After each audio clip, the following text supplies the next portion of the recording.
Welcome back. This is Brunch Education Talk now. We will be reviewing the issues of education, what has been on the tablet of the papers throughout the week, and how it actually affects you there, whether you're a student, a parent, or a teacher.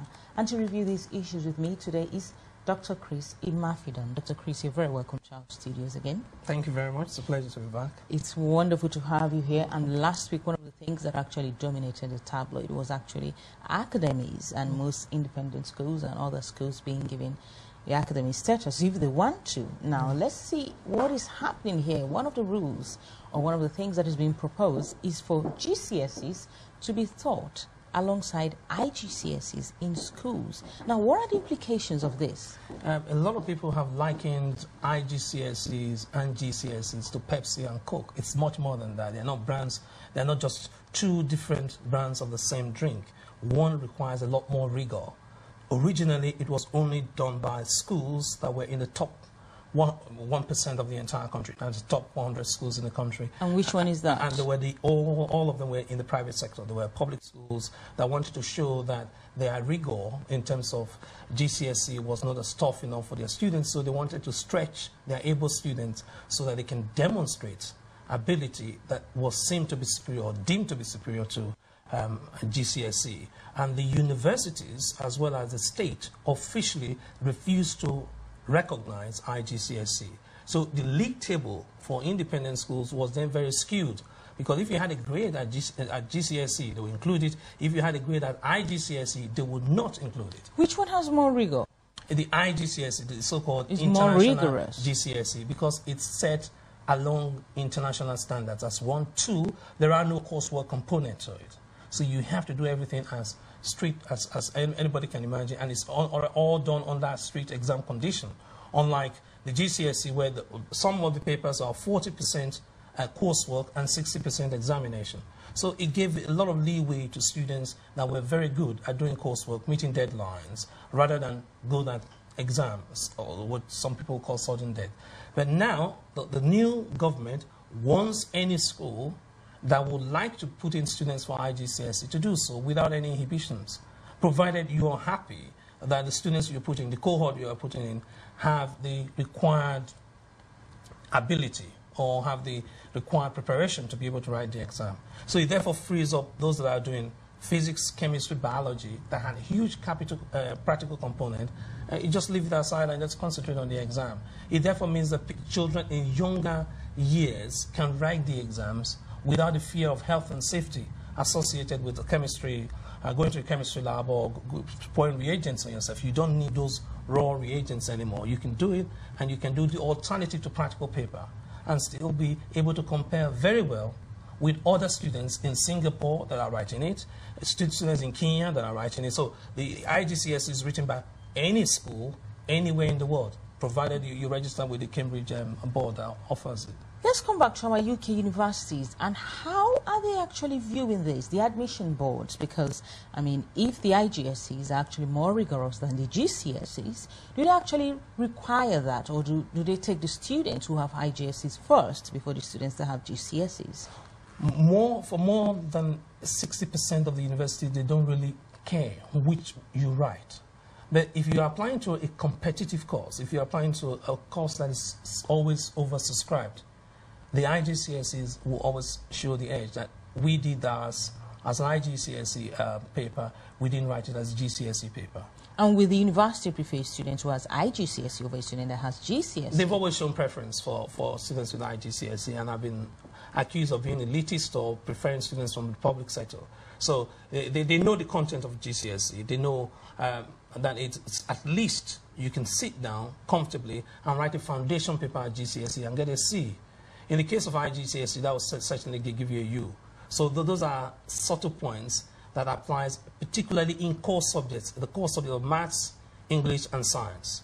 It becomes very evident to anyone selecting a group of students that appear the same on the surface. If you now probe further to find out which board did you do, what type of exam do you do, you find out that admissions tutor of competitive courses, admissions tutor of very competitive universities will prefer IGCSEs. Do you think this would actually be welcomed by the current generation of students, the teachers, and even the parents? Oh no, there's going to be a huge mix. There's going to be a mixed response to it, because some teachers are very, very convinced that some students are not able to pick up the intellectual firepower required to survive an IGCSE syllabus.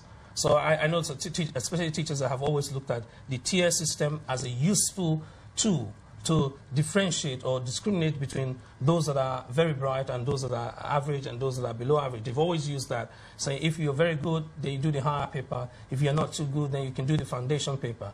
If we move on to IGCSE, they'll be very uncomfortable with that, because they will see IGCSE as for the top performing students and the best students in the class.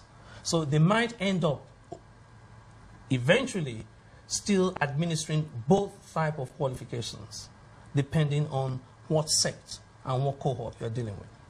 Is the implementation going to be successful?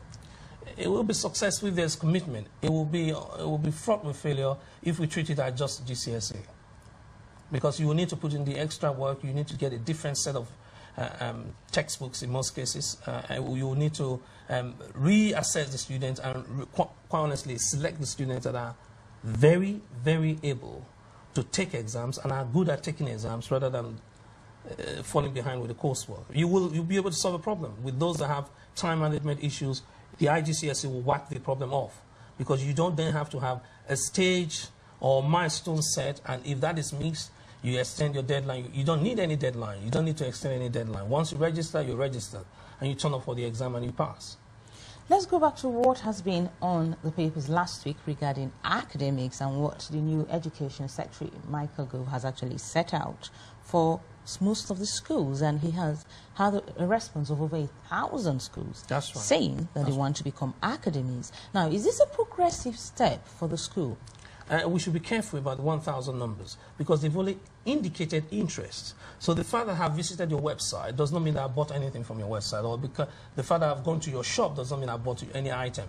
I might just be window shopping, trying to find out, really, let's explore it further. Let's find out whether academy might be more appropriate for us than being under local authority. Because there are things that you are covered as a school under local authority. You have the protection of the local authority. If things go wrong, you can look at the local authority rules and see whether you've flouted them or you've obeyed them. Now, if you've obeyed the local authority rules and things still go wrong, do you know who you blame? You blame the local authority for it, or the local authority absorbs or accepts the responsibility. Now, if you go independent and become an academy, very good, because you are now completely independent of the local authority. But if things go wrong, it means that you have to face the blame for it. And it's happened on 1 or 2 occasions where current academies have fallen foul of Ofsted rules, and the head teachers have had to sit down and see how they can address it. But if it was a local authority school, you would say, no, in spite of the fact that we fell foul of Ofsted rules, but we followed our local authority.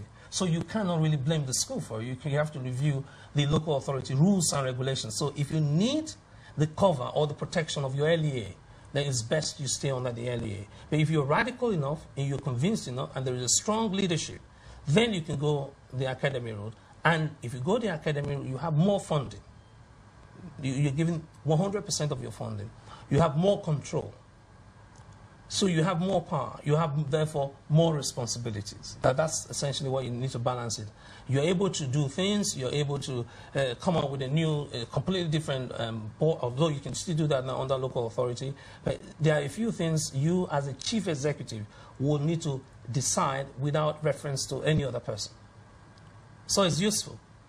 If you're a voluntary agency or you're a school that's linked to any church or voluntary group, then it's better for you, because then you can subscribe 100% to the tenets of the faith or tenets of the charity that you are allied to. So, and therefore you can draw more funding into the school work, and you'll be able to boost the grade, the performance, and whatever activities that the school might propose that is outside the main curriculum. Originally, let's look at education, how education started, and how were schools actually funded? The schools were a byproduct of the church and voluntary organization, primarily the church. The church looked at children of the poor and found out that children of the poor were less educated than children of the merchants and the rich. And because the merchant and the rich had enough money, and the aristocrat had enough money to hire a tutor that came home and tutor their sons or daughter. And therefore their talent was never ever wasted. So their talent developed and they became members of society that made a lot of